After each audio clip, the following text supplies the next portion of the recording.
IT에 관한 이야기를 가장 쉽게 전달해드리는 인북의 IT 트렌드를 읽답니다. 안녕하세요. 인북의 IT 트렌드를 읽다. 일상 속 IT 이야기 드리는 시간입니다.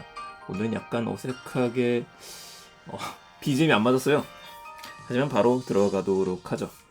자, 오늘 첫 번째 이야기 엘살바도르 소식입니다. 엘살바도르가 세계 최초의 비트코인 도시를 만들 계획이라는 소식이 나왔습니다. 이게 뭔가 했더니만 일단 엘살바도르 자체가 비트코인으로 이슈를 계속 만들어내고 있어요. 얼마 전에는 비트코인을 세계 최초로 법정 화폐로 채택을 했었죠. 이것도 이슈였었습니다. 비트코인이 과연 비트코인은 코인이다. 이거 도대체 화폐가 될 수 없다. 라는 이야기도 나왔었는데 우리가 하겠다. 물론 이제 경기 자체가 안 좋기도 하고 이 나라가 비트코인을 선택할 수밖에 없었던 이유가 있긴 했었었는데 일단 그건 뒤로 넘겨서 나중에 한번 정리해 보도록 하고요. 아예 비트코인 도시를 만들겠다고 선언을 한 겁니다. 이 대통령이 올해 40살이고요. 나이브 부켈라라는 분인데 중남미에서 이제 비트코인 블록체인 컨퍼런스가 있었습니다. 여기서 이야기를 한 거예요. 마치 힙합 가수 같죠. 모자 이제 뒤로 딱 쓰시고 제가 이렇게 만들 거예요. 우리나라 다 비트코인을 도시를 만들 테니까 빨리 놀러 오세요. 여기 와서 장사하면 됩니다. 라고 이야기를 한 겁니다. 비트코인 시티라고 유튜브에 올라와 있죠.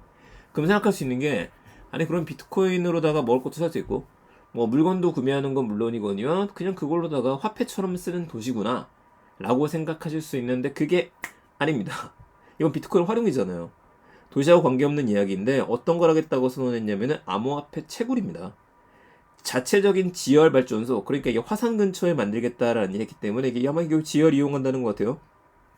자, 지열 발전소를 운영을 할 거고 더군다나 혜택도 주겠다. 부가가치세는 내야 돼 얘들아. 10% 부가가치세는 내고 대신에 재산세하고 소득세 등 다른 세금은 없습니다. 라고 선언을 한 겁니다. 그러니까 오라 우리나라로 와서 다 같이 한번 코인 한번 캐보자 라는 거니까 이거 예전에 골드러시 시절이라고 한다면은요 광산 개방하고 난 다음에 광부들한테 곡괭이 들고 찾아와라 이거죠. 같이 한번 캐보자.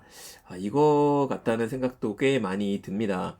이렇게 밀어주는 나라가 없거든요. 요즘에 다들 제재를 하려고 그랬었죠. 유명한 것들이 있었잖아요. 뭐 탱크로 빨아먹겠다라든지 채굴장에 문제가 되는 이슈들이 나왔었는데 아예 우리는 웰컴 지원합니다 라고 이야기를 했던 거예요. 자, 궁금하실까봐 제가 엘살바도르를 지도에서 가지고 왔습니다. 엘살바도르가 어디냐? 요게 산살바도르가 수도라고 이야기를 하죠. 그러니까 요쪽 라인에다가 좀 가까운 화산이 어디냐? 어쨌든 요 근처에다가 지열발전소를 짓겠다라고 하는 걸로 봐야 될 것 같습니다. 이 나라가 절대 큰 나라가 아니거든요. 자, 줄여볼게요. 어느 데 있냐? 엘살바도르 점점 줄어들고 있죠. 온두라스가 위쪽에 있고 과테말라가 있고 코스타리카 여기 있고 파나마 이쪽에 있습니다. 멕시코가 이만큼이에요. 쿠바가 이쪽에 있고 어딘지 아시겠죠? 그러면 정말 작은 나라구나. 그럼에도 불구하고 지금 엘살바도르에서는 비트코인으로 치고 올라오기 시작했습니다. 과연 이게 성공할지는 아무도 몰라요. 대신에 그것도 생각해봐야겠죠. 지난달 같은 경우에는 4,000명 이상의 사람들이 데모를 하게 됐습니다. 무슨 비트코인이냐? 우리 쓸 줄도 모른다. 이거 어떻게 활용하는지도 모르겠고 수수료 너무 비싸. 라고 이야기를 했었는데 그런 거 밀어버리고 일단 이렇게 추진을 하고 있습니다. 엘살바도르가 제대로 성공하게 되면은 한 획을 그을 수 있을 것 같아서 그래서 많은 나라들이 주목을 하고 있고요. 또 엘살바도르의 이런 선전이 다른 나라들한테 또 영향을 미치게 된다라면은 글쎄요. 어떻게 해서든지 간에 비트코인 그리고 이더리움 이런 것들을 법정 화폐로 채택한 나라들이 늘어나게 되지 않을까 그 생각 한번 해봅니다. 좋다라고만은 분명히 볼 수 없죠. 참, 이거를 실행하기 위해선 돈이 좀 필요하잖아요. 1조 가량의 예산도 필요한데 이것도 비트코인 국채를 발행해서 해결하겠다라고 얘기했습니다. 자, 국채 같은 경우에는 나라에서 이거 내가 나중에 갚을게 라고 써주는 증서로 이야기를 하잖아요. 이게 금리가 6.5%입니다. 6.5%로 줄게. 이자 요거 받으면 좋지 않나? 이 자금의 절반으로 비트코인을 또 살 거고 나머지는 도시 건설을 위한 자금으로 사용하겠다라고 이야기를 하네요. 첫 번째 이야기고요. 사실 오늘 소식은 두 번째 이야기가 저는 좀 더 관심이 있었습니다. 다이슨이 여러분 그 다이슨입니다. 날개 없는 선풍기를 만들었던 그곳에서 엄청 비싼 드라이기를 만드는 그곳에서 가상 매장에 대한 VR을 공개를 했어요. 이 VR 매장이라고 해가지고 여러분들이 매장을 가는 게 아닙니다. 매장 앱을 다운받으면 실행할 수 있는 걸 이야기를 하는데 일단은 아무 데서나 사용할 수는 없고 오큘러스 퀘스트 2 그리고 오큘러스 퀘스트에서만 돌아갑니다. 퀘스트 2라고 맞을 것 같은데요. 이게 스토어에서 다운받을 수가 있어요. 이곳 장소에서는 에어랩 스타일러라든지 코라 스타일 스트레이트너라든지 슈퍼소닉 헤어 드라이기들을 가상으로 사용해 볼 수 있다라고 하는데 그냥 한글로 다이슨 데모 VR이라고 치시면은 다이슨 데모 VR 자세히 알아보기란 사이트로 들어오게 됩니다. 제가 이거 한번 영상을 보여드릴게요. 자, 영상을 보게 되면은 굉장히 의미 있는 이야기가 많이 나옵니다. 가상의 매장을 써가지고 이렇게 사용할 수 있는 것들 클릭해서 하는 거잖아요. 머리카락 꼬여져 있는 거 우리 거 고데기 쓰게 되면 이렇게 말 수가 있어. 라는 것들을 이제 보여주고 활용까지 할 수 있습니다. 자, 여기까지는 개인의 경험에 대한 것들이에요.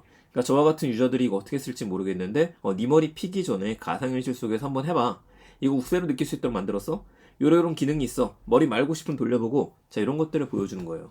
이것도 굉장히 우수하다고 생각은 합니다. 잘 만든 건데 근데 제가 신문에 나오는 내용들 외에 이 데모 영상을 보니까 몇 가지 포인트가 좀 더 있었습니다. 그걸 좀 같이 봐도록 할게요. 자, 여기까지는 경험에 대한 얘기였었어요. 자, 이 부분. 이 다이슨 VR을 뭐라는 거냐? 기계 엔지니어 있고 우리 엔지니어들이 있는데 실제 세상과 지금 가상 세계를 이야기합니다. 사실 얼핏 보면 이게 메타버스랑 좀 비슷하죠?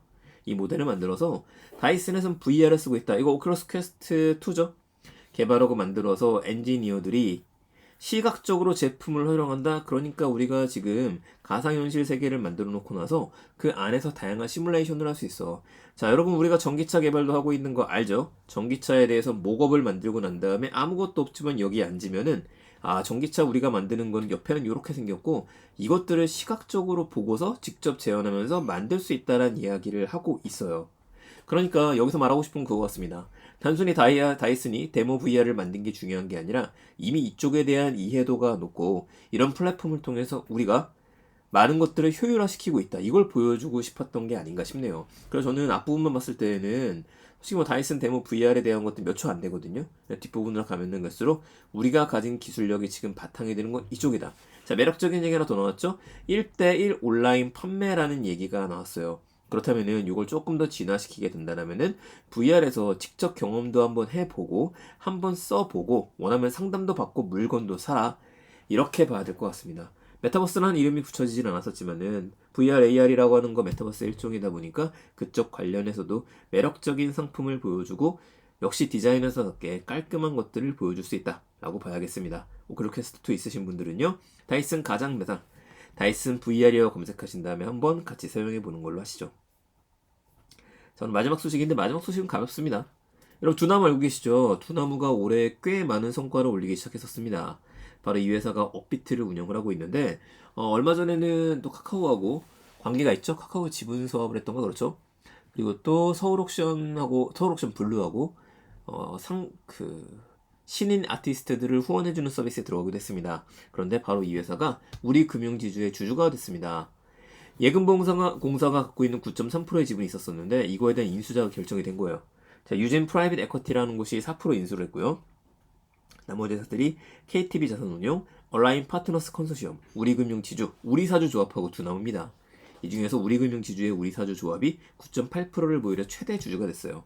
국민연금은 9.42%로 2대 주주가 됐습니다. 두나무는 1% 남짓이기는 한데 원래는 더 쓰고 싶었었는데 두나무가 가져가는 거에 부담을 느꼈다라는 이야기들이 좀 있긴 하더라고요. 왜냐면은 두나무는 금융권은 아니죠.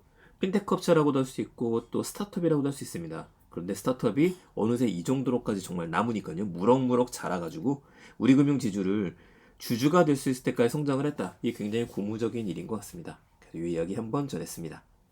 네, 오늘 IT에 대한 소식 3가지였습니다. 엘살바도르 세계 최초의 비트코인 도시 계획을 밝혔다. 이제 비트코인 채굴하고 싶으면 여기로 와라 라고 하는 이야기 같고요. 두 번째 다이슨 가상 매장에 대한 VR 공개. 근데 이것만 볼 게 아니라 이쪽 산업 전반에 걸친 이해도를 봐야 된다. 마지막으로 두나무 우리금융 지주가 됐다라는 거, 우리금융 지주의 주주가 됐다라는 거. 3가지 소식 기억해 주시고요. 전 내일 또 더 재밌는 이야기 가지고 찾아뵙겠습니다. 출근길 그리고 퇴근길에 누를 수 있는 IT 소식이었습니다. 다음에 뵙겠습니다. 감사합니다.